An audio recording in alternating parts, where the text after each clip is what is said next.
The third topic is advancing gender equality and women's empowerment. So gender equality is a fundamental human right and a top priority for the G7 during Canada's presidency.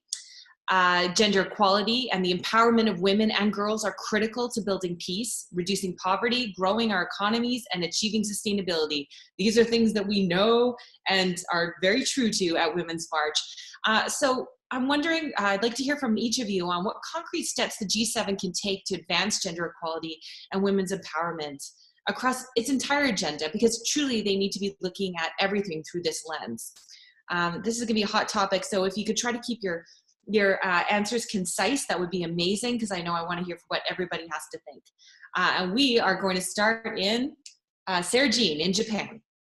I want to start with something really simple and short, and this starts with my own reflection on what the Japanese government is doing. As you know, governments need to stop talking about how women can be equal or should be equal, and actually put their money where these words are, and actually into whether it's education programs, whether it's equal hiring programs, whether it's re-educating workforces, really put their money into daycare, childcare, elder care, and not stop talking about it. Do some bloody thing. I'm sorry. We hear about gender equality all the bloody time in Japan, but as far as putting the resources into this, I'm done. Well, on that note, I've got Carolina in Canada who'd like to pipe up on this topic. So I really do think it's even just the question itself is very paternalistic. How can we empower women? And what I'm starting to learn from my own research and from working with women in the Waterloo region and the last 2 years that I've held circles of storytelling is that what we need to really do is we need to feel empowered in ourselves to create and then connect and amplify our own vision of what it is that we see that best fit us. And that can only be done, I think, with an education system that truly values the contributions that women have made in the years that, in the past and that they can make in the future. So it's an education that is not centered in the, gains and accomplishments of war and conquering, but what were the women doing well before that? Many were nurturing and taking care of families. So you can shift that mindset into an ethic of care and truly understand the importance of care, and therefore the money and the economy would go towards that. I also see it as an important aspect of it is political participation.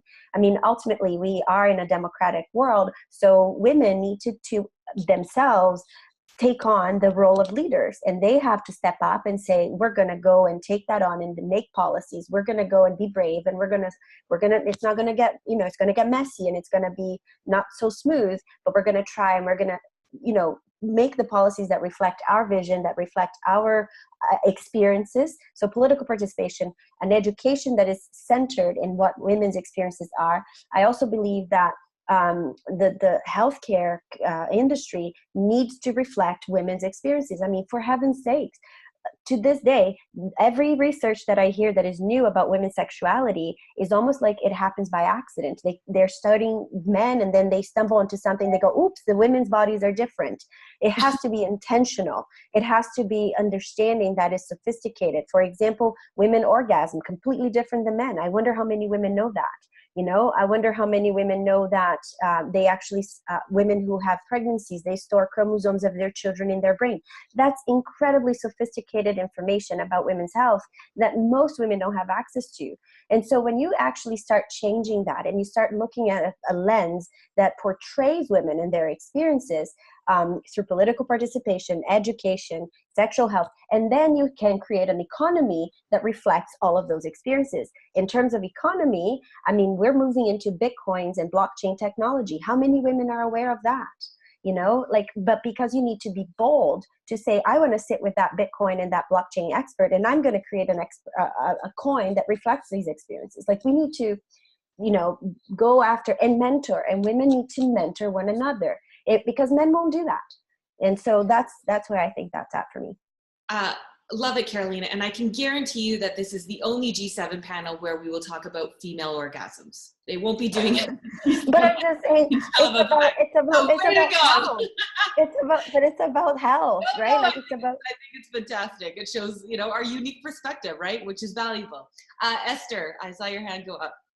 Well, I do think there are two, one of the major problems is like about representation. You were saying that we need like more political participation from women, etc. And this is crucial. And I do think like tackling like the constant invisibility of women in the public sphere, especially for indigenous women and Black women, we can fight this by putting them like not putting them, but encouraging women like to take action and like to be represented on the political level in the public sphere. And I think this is like one of the major steps in order to change the economy, because when you change representation, you change like all the structure, etc. Because like we see different images, we see different like models, etc., etc. And the second point is about investment. I do believe that power comes with money, and that we need to take the money and put it like in the right place, in the right like projects, etc. And so as you were saying in Tokyo, like we need like to invest more like in women projects, in legal work, etc., etc., rather than pretending to be feminist, because this is what is happening in France. And it's so annoying to see like a government like using all the language, the feminist language, you know, like defending women's right, blah, blah, blah, blah, blah, blah, but never taking action. And so, yeah, to put it in a nutshell, I think like it's about representation to change like stereotypes and the culture, and at the end, the economy, and also like invest, like radically invest for women's rights. Yeah. Honorine, do you have anything to add from France? I agree with what Esther said about the government being fake feminists. They really use the image just like to catch people and make a better image of themselves, but actually they aren't feminists. So that's really showing with like the minorities, like for women of color, of disabled women, or many of actually the women who are not like white and privileged. And that's really annoying and really frustrating, because actually some people really want to make things change, but they can't, because actually, like she said again, money and power are linked, and the people who wants to make these changements can't, because they didn't have enough power and they didn't have the money to try to make things change. So that's really connected, and I think I totally agree with her, because in France, actually, yes, this is really how it works. So I think we really should try to put those voices of women who can't speak up, like really in front of all these people who can talk, because actually I think these women have something to say, which is really important, because for example, when you talk about gender equality, it's funny because yes, gender equality, we need that, but we all know that for women of color or for disability, sorry, I have Disability, yeah, no, we're with you. Yes, so for all this type of women, the gap between female who are white and privileged and those women is different. So we have, I think, actually need to fix first this problem to focus on gender equality, because this is a real problem. So I think, to me, we can't really speak about gender equality because there is not really equality in between us first, and there's inequality within our inequality. That's a really great point. Thank you. Jessica. from Rome. First of all, I agree with all of these points. So as not to repeat any of them, I'll just go into something that I was thinking about just now.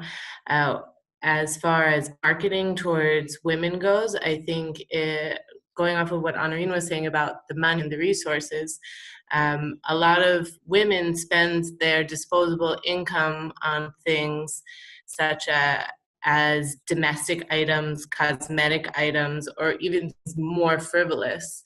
And therefore they are left with less resources than men, for instance, who are not targeted in these marketing schemes. So the men can use this disposable income for other things, whereas the women do what? They go shopping. Also, the marketing schemes and the advertising campaigns take away competence of a lot of women and don't push them into roles of leadership, but more often push them onto the peripheral of society. An interesting point. Thank you. Carolyn. Just wanted to say, yeah, I completely agree with that, and also wanted to say something what Honorine said, because it really is like that I think we all recognize now that, I mean, discrimination is a multi-layered experience, and it involves skin color, it involves race, sexual choice, identification, religion. So, of course, as a white person, you have more privilege. And I think that's why it's really important that we stand up for each other and then also make the space for other people. So if you know that you have this privilege, that you stand up for a person when you can see that they do not have the space or room to talk. And I think that at the moment in Germany, women are still underrepresented in the big decision-making positions in politics and the economy.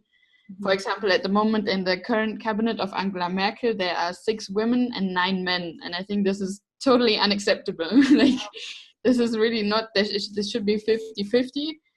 And a lot more needs to be done on this. And I would like to see from G7 that in general governments, they provide more workshops for women and empowerment campaigns so that women have the courage to run as candidates and to put themselves for those decision-making positions.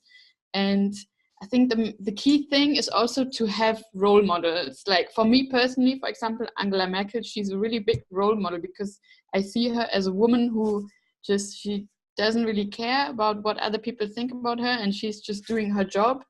And it's very authentic, and I think there are so many women like that. And then if you think about in France, you have like Christiane Taubira or Christine Lagarde, or in Liberia, Ellen Johnson Sirleaf or Amina Mohamed.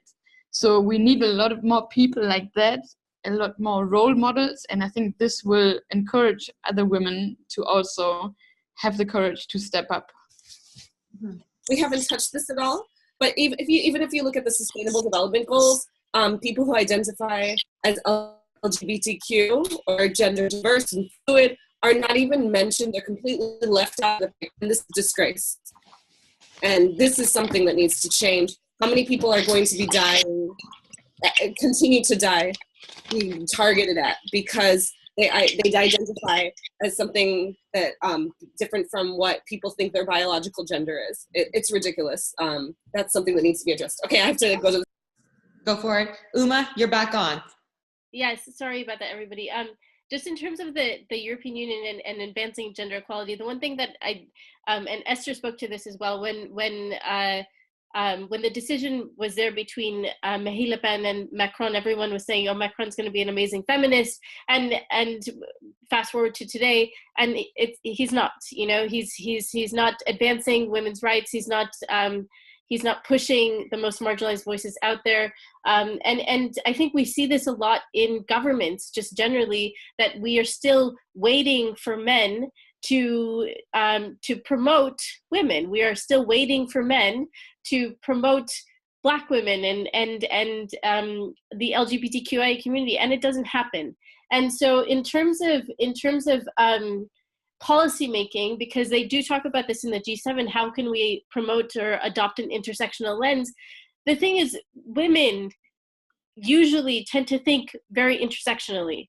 Men haven't really been put in that framework where they're taught to think about all the different intersections of race and gender and class, you know, and sexual preference. And in order to advance women's equality, it has to be the work of women getting into those positions of power to really promote an intersectional policy, an intersectional feminist agenda, in order to see advancement across the board for all people. Yeah. Yeah, and thank you. I knew this would be the longer of all of our topics because obviously this is the one we're all the most passionate about. And you know, I think all of you bring so many amazing ideas, and I think just to quickly go through them again, representation I think is something that we all agree on. We actually have to have women in those positions that are making the decision. So at G7, it needs to be 50% female. Well, I guess let's do four female leaders and 3 male leaders and see what happens, right? But I think across the board, we need to be looking at that. And so for that, I look back to the Women's March community around the world and say, you know, we need to start putting women into those positions and we need to start voting for them. And it's not just white women, it's women of all races. And we also need to look at disabilities. I love the point about investing, where there's money, there's power. So shout out to France on that one. I love the idea of talking about, you know, not only is it investing in education, but it's around daycare and childcare. I mean, frankly, that's an issue. Most of the women that we see in power tend to be older. Because during their child-rearing years, which frankly, I think many of us are in on this panel right now, you know, we're often tied to our children, and which means that we can't be taking on those representation roles unless we invest more in education, in childcare and daycare. So I love that. And I also love and I'll just finish with this, no more talking, let's start doing, right? So thank you. Thanks for your points, everyone.